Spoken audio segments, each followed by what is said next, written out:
Golf tourism is an important part of our overall tourism promotion efforts for J&K.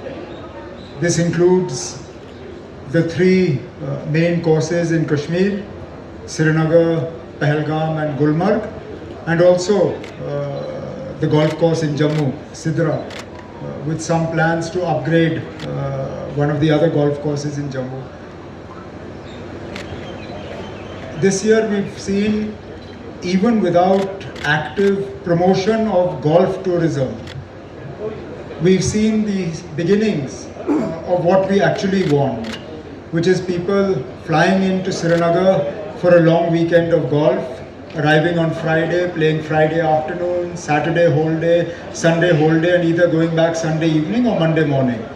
And this tournament is an important milestone in putting golf back on putting Kashmir and particularly RSGC back on India's golf map.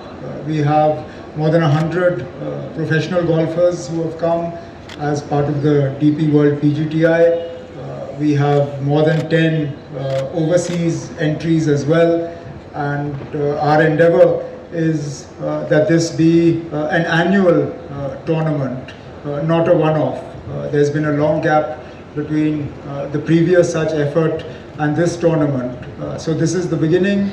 From here, we hope to scale up both the prize money as well as the participation, and ensure that it is a regular feature of the calendar for at least the next 5 years.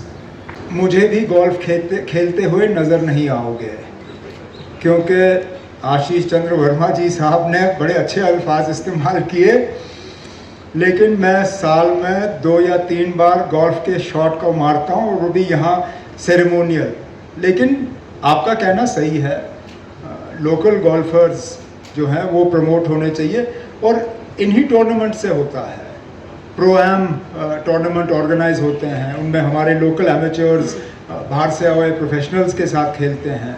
हम local tournaments अपने local golfer's के लिए जो है organise करते हैं. अब हमारी कोशिश है कि एक गोल्फ एकेडमी यहाँ पे जो है हम उसको शुरू करना चाहते हैं, ताकि बिल्कुल कम उम्र से बच्चों को जो है हम गोल्फ के तरफ उनकी तवज्जो दें, उनको ग्रूम करें, ताकि आगे जाके वो भी मुल्की सतह पे जो है रिप्रेजेंट कर पाएँ. अभी पिछले हफ्ते 10 दिन में 2 बड़ी कामयाब हमें मिली. एक यहाँ का हमारा एक लड़का अब इंडियन टेस्ट टीम जो है उसमें शिरकत करने जा रहा है अगेंस्ट श्रीलंका, और उससे ज़्यादा उसके साथ साथ मिक्स्ड मार्शल आर्ट्स में आपने देखा होगा, ज़्यादा तो वो सोशल मीडिया पे कवर हुआ, लेकिन तब भी मिक्स्ड मार्शल आर्ट्स में हमारे एक लड़के ने एक ऐसे खिलाड़ी को हराया जिसको हराने की कोई उम्मीद नहीं थी. तो हमारे लड़कों में लड़कियों में टैलेंट है, एक्सपोजर की कमी है. अब इस तरह के टूर्नामेंट्स और ज़्यादा हों, लोकल टूर्नामेंट्स हम ऑर्गेनाइज करें, उससे एक्सपोजर बढ़ेगा. एक्सपोजर बढ़ने से ज़्यादा लोग जो हैं इसके तरफ तवज्जो देना शुरू करेंगे. गोल्फ से लेना देना नहीं है तो छोड़ दीजिए ना, हम ये बातें बाद में कर लेंगे. हमने इस तरह की टूर्नामेंट्स 2014 से पहले भी की और बड़े पैमाने पे की. मिलिटेंसी शुरू होने से पहले 80s में मुल्क के सबसे बड़े गोल्फ टूर्नामेंट्स जो हैं वो जम्मू कश्मीर में ऑर्गेनाइज होते थे, खासकर कश्मीर में, और गर्मियों में बिना गुलमर्ग में खेले हुए किसी का गोल्फ सीज़न जो है उसको मुकम्मल नहीं समझा जाता था.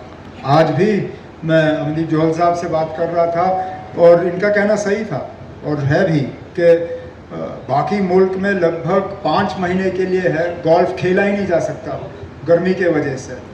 यही एक इलाका है जहां गर्मियों में जो है हम कोचिंग कैंप्स, ट्रेनिंग कैंप्स और टूर्नामेंट्स जो हैं ऑर्गेनाइज कर सकते हैं.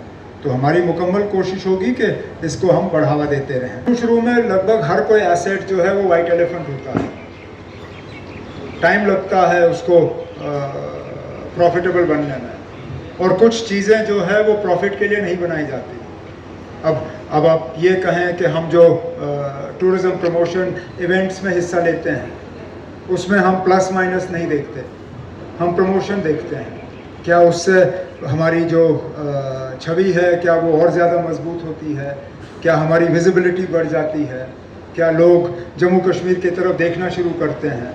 गोल्फ कोर्स अपने आप में एक प्रॉफिट सेंटर नहीं होगा, लेकिन प्रमोशन के लिहाज से इसका मुकाबला नहीं है। आप खुद याद करिए, मुझे अच्छी तरह से याद है 2002 के इलेक्शन से पहले, अल्लाह मगफिरत करे, मुफ्ती मोहम्मद सैयद साहब क्या कहते थे कि इस RSGC को वो वापस भेड़ बकरियों के हवाले करना चाहते हैं क्योंकि यहाँ भेड़ बकरियों के चरने की ज़मीन होनी चाहिए। लेकिन चीफ मिनिस्टर बनने के बाद उनको पता चला कि वाकई ये क्या एसेट है और प्रमोशन के लिए इसको कितना इस्तेमाल किया जा सकता है। और उसके बाद शायद सबसे ज़्यादा अगर टूरिज़म प्रमोशन RSGC के तरफ से हुआ वो उनके दौर में हुआ था 2002 और 2005 के दरमियान। तो हमें अब ये प्लस माइनस में नहीं देखना चाहिए, ओवरऑल देखना चाहिए। जो लोग यहाँ गोल्फ वो फिर शिकारों में जाते हैं, उनका एक आध खाना हाउस बोट में होता है, उनकी फैमिलीज आती हैं, वो यहाँ से हैंडीक्राफ्ट्स वगैरह लेके जाते हैं, टैक्सियों का इस्तेमाल होता है, तो आखिरकार फ़ायदा ही होता है, नुकसान नहीं होता।